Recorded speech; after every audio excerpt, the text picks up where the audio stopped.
The Australian town of Charter Towers in North Queensland has a problem: bats.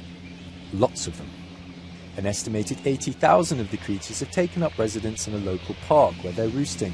Officials are trying to drive the bats away with loud noises, including horns, gun blasts and the sound of helicopters, in the hope that they'll fly elsewhere. For many residents, it's the right move. They've got faeces coming down, raining in their yards, on their cars. It stinks, it smells. Some days it's that unbearable. You can't open your doors. Conservationists, however, say the action's cruel. So they have no chance to fly off, they have no chance to save their babies, they're just on the ground and they're horribly injured, they could die. Authorities say they'll keep up the loud noises for 10 days until the bats leave. Tom Santorelli, BBC News.